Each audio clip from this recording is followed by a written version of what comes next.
Bonjour, donc aujourd'hui on va filmer la pose d'une pergola bioclimatique. Cette pergola va faire 6 mètres par 3 de profondeur. Donc en fait ça va être une pergola de 2 fois 3 mètres avec 2 motorisations. Donc voilà le site. Ensuite, voilà les cartons qu'on va déballer. Et donc on va procéder par étapes.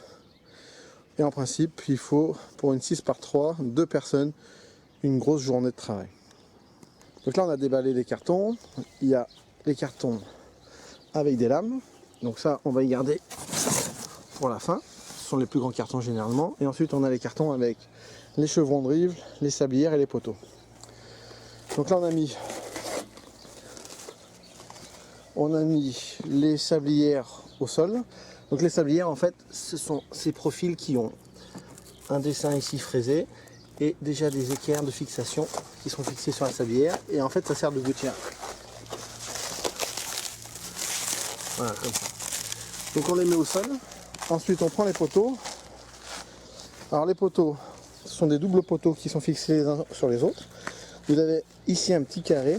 Ce carré ça va permettre d'emboîter plus facilement les poteaux et d'avoir un renfort. Et de l'autre côté, ici, on y met ce pied, comme ça, tout simplement devant. Voilà, ok. Et la partie qui est coupée, elle se retrouve au milieu. Donc, l'autre pied, forcément, il va être comme ça. Donc, ici, on va faire un trou dans ce montant-là pour pouvoir faire une évacuation d'eau, puisque le client n'a pas d'évacuation d'eau propre. Donc l'eau va s'écouler le long du montant et va sortir sur le pied avec un trou. Donc là on va fraiser un trou. Ces trous ne sont pas fraisés à l'usine parce qu'on ne sait jamais de quel côté le client veut sa sortie d'eau. Donc là c'est à faire sur place. J'ai oublié, ici vous avez les pare-closes sur les côtés du montant. Donc en fait il faut enlever les pare-closes comme celle-ci pour pouvoir ensuite mettre les vis pour visser les pieds sur le côté, tout simplement. Vous voyez, vous avez un petit trou ici, et c'est là où on bloque tout simplement les pieds. Ok, donc là maintenant on va percer le trou.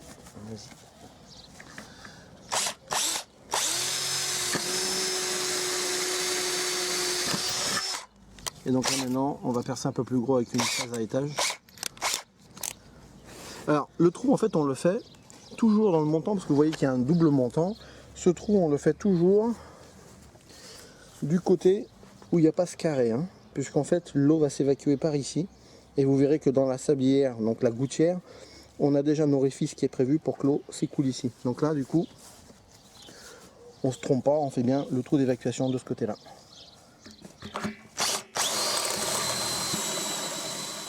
Donc là on a fait le trou, ici on bourre de silicone le pied. Pourquoi? Parce que c'est ici que l'eau va arriver et pas de ce côté là. Donc là on n'est pas obligé de mettre de silicone sur ce pied là.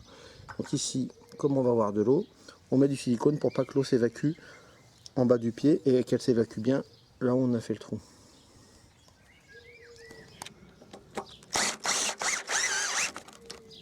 Ok, donc là on voit bien le silicone un peu de partout qui déborde. Et ici il n'y en a pas, c'est normal. Alors, encore une fois avec ce trou, faites attention, quand vous percez le trou, de bien vérifier que le poteau va être mis au bon endroit et que le trou sort au bon endroit, parce que vous pouvez inverser ce trou en mettant à gauche et du coup le trou se retrouve à l'intérieur de la pergola. Donc faites attention bien de quel côté vous percez le trou pour éviter que vous ayez le trou à l'intérieur de la pergola. Donc là on va fixer maintenant les montants à la sablière. Donc le carré ici à l'opposé du trou d'évacuation d'eau de la sablière, donc de la gouttière. Ici vous avez les équerres qui sont déjà fixés sur la sablière et la gouttière, et là donc vous voyez l'équerre va venir s'enquiller à l'intérieur du profil, et ensuite on va mettre 2 vis à tête hexagonale d'autoforeuse pour fixer les montants, et de chaque côté. Donc voilà, on a fixé avec des autoforeuses à tête hexagonale les équerres, on a bien assemblé les poteaux à ras à la gouttière, et donc là on va pouvoir mettre la pare-close. Mais ce que je vous conseille, c'est de mettre les pare-closes toujours à la fin du chantier pour être sûr qu'il ne vous manque rien. Donc là on a vissé de ce côté. Là-bas on a les pieds qu'on a fixés tout à l'heure. Avec les mêmes vis, tout simplement. Ok. Et ici, on voit qu'il y a du silicone. Donc ça veut dire que le trou est derrière, trou d'évacuation. Maintenant on va mettre la sablière. Donc la sablière, on va se mettre plutôt du bon côté. Donc ici en fait, on a le trou pour pouvoir mettre le chevron de rive. Et ici vous avez déjà des trous qui sont faits d'usine pour pouvoir fixer les vis au mur. Donc vous positionnez en fait ce tube sur le mur à une certaine hauteur, je vais vous donner la hauteur. Et ensuite vous avez juste à fixer, et ici comme on a une pergola de 6 mètres, on a deux morceaux de 3 mètres. Ici c'est le bouchon, donc forcément c'est le côté. Alors ensuite on fixe ce profil sur le mur, on fait les trous et on met ici, vous voyez, les chevilles qui sont prévues à cet effet de partout. Et après on visse tout simplement. Voici la cheville. Et ensuite la vis qu'on va mettre à l'intérieur du profil. Pour savoir à quelle hauteur il faut fixer donc ce qu'on appelle la sablière ou la muralière, d'accord? On va prendre la cote qui est en dessous. On va prendre surtout la cote, le plus important c'est de prendre la cote des montants, puisqu'en fait comme ces produits se font sur mesure, les clients demandent souvent des hauteurs différentes. Donc si on prend la cote du bas du poteau, du montant, du bas ici, de la platine jusqu'à dessous la gouttière, il faut que vous rajoutiez 25 mm de cette hauteur pour être ici en dessous. Donc c'est la hauteur des montants sous la gouttière plus 25 mm et vous avez la cote du sol à ici pour fixer ce profil sur le mur. Je vous ferai voir tout à l'heure quand on fixera ce profil, la muralière, la hauteur exacte.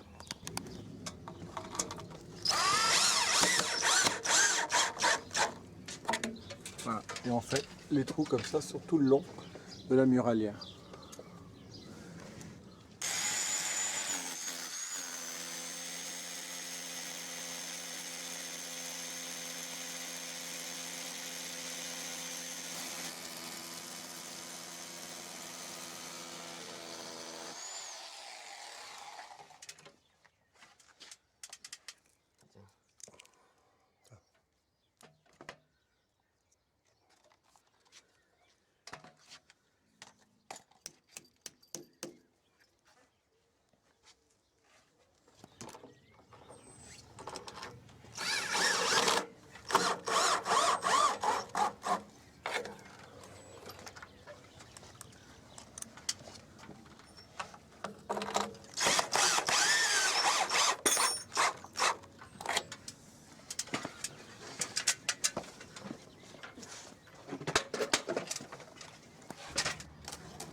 Donc ici on est sur des chevrons de rive.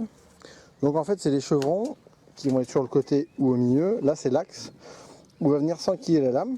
Donc vous le voyez, tous les chevrons de rive arrivent déjà avec les vis vissées.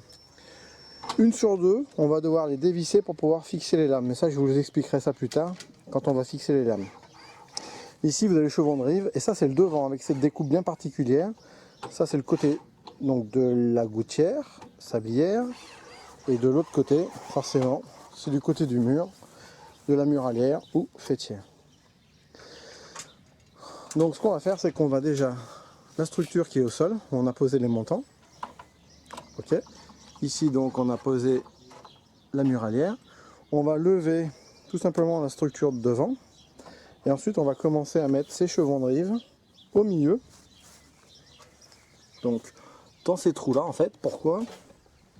Parce que comme ils vont être côte à côte, comme ça,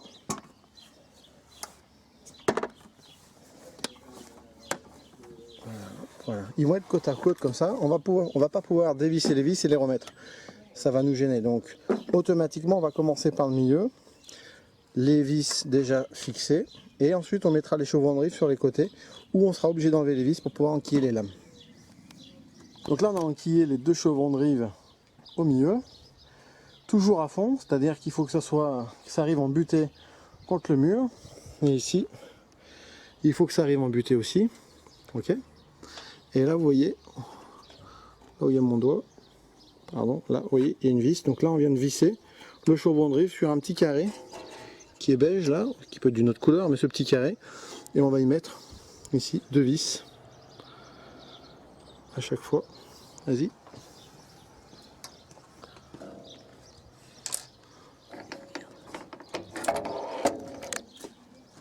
Et là on visse la dernière. Ok, donc là on a bien mis 2 vis de chaque côté. Donc là on a levé la structure, comme vous le voyez. On a mis les tubes, la muralière, le profil qui est sur le mur. Ensuite, on a enquillé les chevrons de rive à l'intérieur des trous qui sont prévus à cet effet. Là on a renquillé, on a fixé les vis par-dessus, ici par-dessous, ok. Voilà, ici les tétons, les vis pour les lames sont bien déjà mises en place. Et donc on va faire maintenant la même chose ici de ce côté. On va mettre le chevron de rive à l'intérieur qui va être embuté contre le mur, contre le profil au fond. Ici, toujours le chevron de rive qui va de l'autre côté. On va visser par-dessus, devant, et par-dessous, derrière. Donc ça a été assez rapide, hein. Il y a juste à enquiller les chevrons de rive derrière, devant, donc une vis derrière, 2 vis devant, ok. Et ensuite maintenant on va essayer d'aligner les poteaux, les montants, et on va fixer les montants ou les poteaux sur le sol. Donc là on fait les joints silicone avant de mettre les lames, c'est plus pratique. Donc là on bouge bien ici pour pas que l'eau aille sur la muralière. Et ensuite on fait un joint de finition tout autour.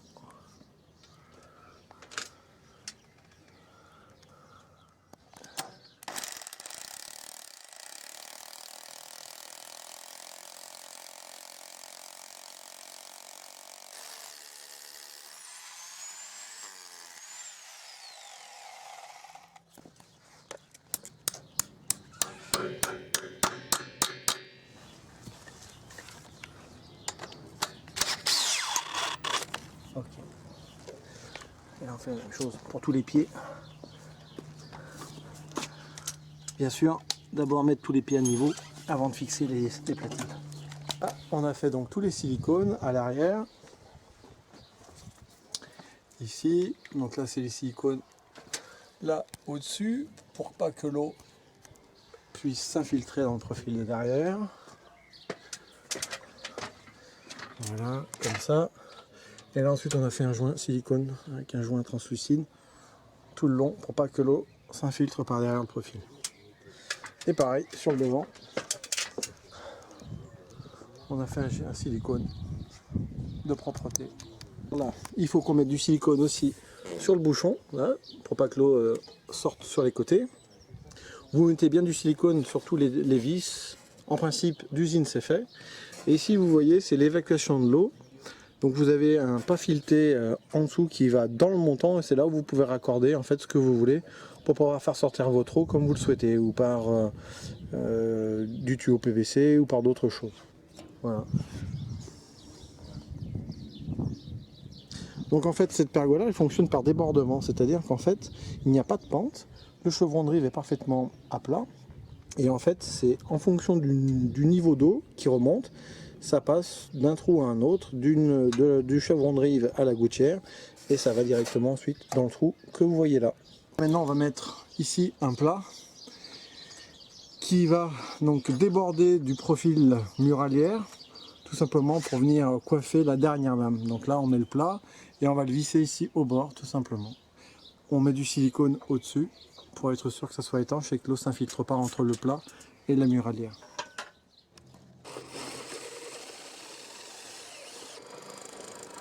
Voilà quand on a mis le plat juste dessous. Et donc du coup maintenant on va mettre la lame. On a mis aussi la lame de ce côté là. Et ensuite on va faire les lames sur toute la structure. Alors là on va mettre une lame, donc là on va enquiller la lame directement dans la vis qui est toute prête, par le trou, tout simplement. Donc là elle est enquillée et de l'autre côté on y met le téton directement, voilà, et ensuite on met la vis dans l'autre sens, comme ça.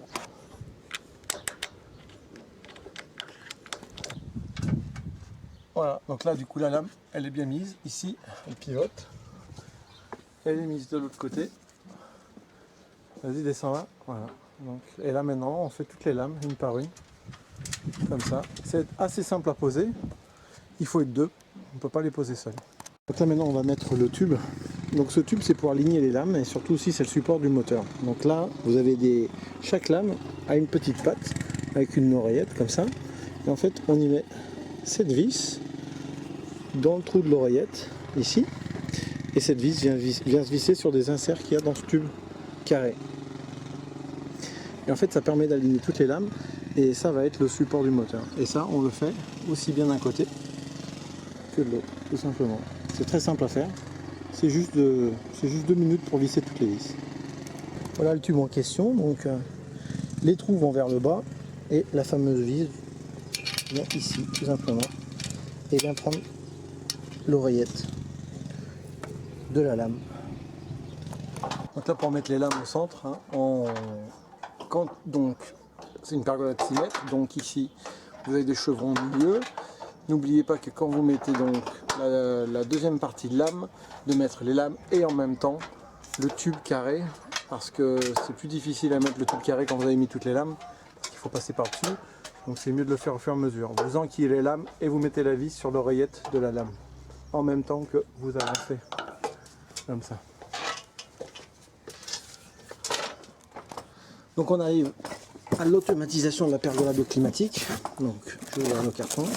Vous avez ici la motorisation, des vis de fixation sur les chevrons de rive, les pattes de fixation du moteur, il y a 2 pièces dedans, la notice de pose de la motorisation et la boîte avec la carte électronique. À l'intérieur du boîtier, donc la notice de la carte électronique, une télécommande, donc là il y en a 2 parce qu'on a 2 automatismes dans cette pergola 6x3, la carte électronique, le transformateur, et on va fixer la boîte au mur. Ici vous avez l'automatisme avec plusieurs fils, donc on ne va pas se servir de tous les fils, on va se servir uniquement du bleu et du marron. Donc là je viens de fixer la boîte, donc là j'ai mis 4 vis, donc j'ai percé la boîte avant, j'ai mis des vis, les chevilles, la carte électronique est là, donc ici vous avez le fusible, l'alimentation transformateur, ok, les deep switch ici c'est une sortie 24 volts, l'antenne radio pour la programmation de la télécommande et la radiofréquence de la télécommande. Ici vous avez les borniers et donc on va brancher le marron et le bleu sur les 2 bornes qui sont ici, complètement à gauche, à côté des LED. Vous avez ici les LED, d'accord, la borne gauche, donc les 2 bornes à côté des LED, le marron et le bleu, avec ce petit connecteur ici, comme ça. On va fixer la patte de fixation du moteur, on peut la placer où on veut sur la chevronnerie. En fait c'est déjà pré-percé.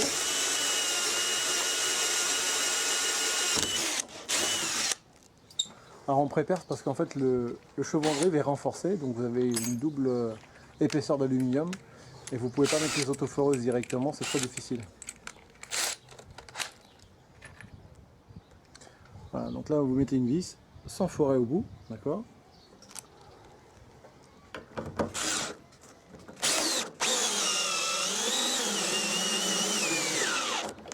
Voilà, et là en fait vous avez 2 points de fixation en dessous, un point de fixation ici, un autre ici derrière qu'on va mettre, ok. Et ensuite on mettra la même pièce de l'autre côté, au-dessus, pour le moteur. Donc là on l'a déjà fait, donc là on a bien mis la patte de fixation.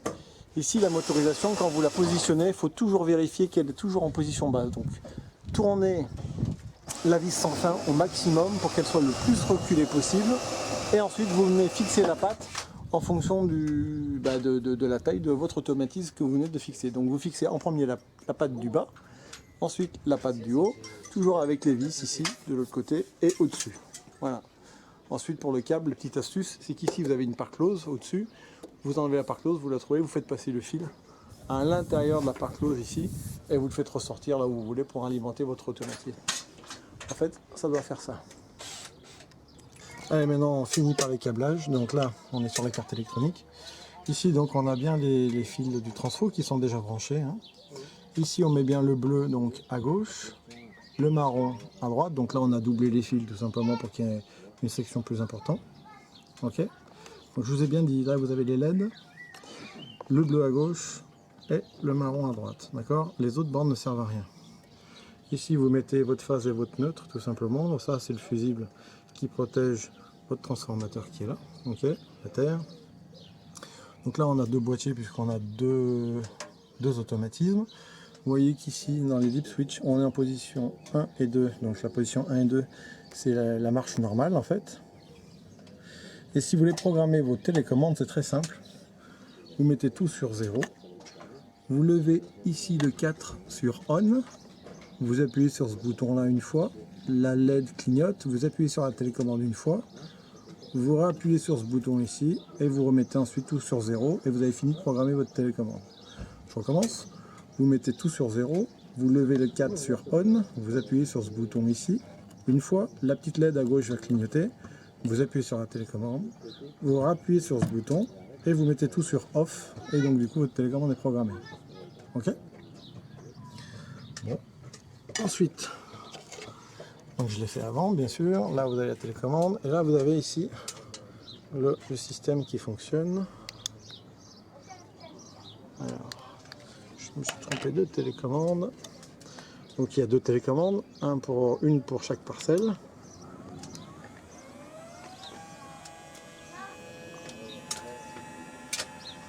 Voilà.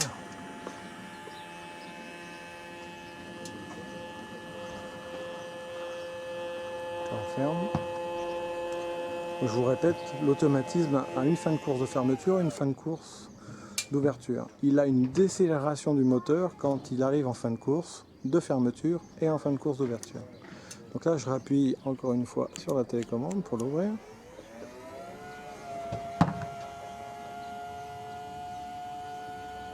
Et vous pouvez bien entendu l'arrêter quand vous voulez. Et là, vous entendez la décélération pour s'arrêter. Si j'appuie, ça revient à l'inverse, ça s'ouvre. Ok? Alors j'arrête. On entend la décélération, je rouvre. Alors ce qui est intéressant quand on a deux parcelles comme ça, de 2 x 3 mètres pour une pergolade de 6 mètres, c'est qu'en fait on peut orienter les lames dans chaque parcelle de manière indépendante en fait. Je vais vous faire voir l'autre côté.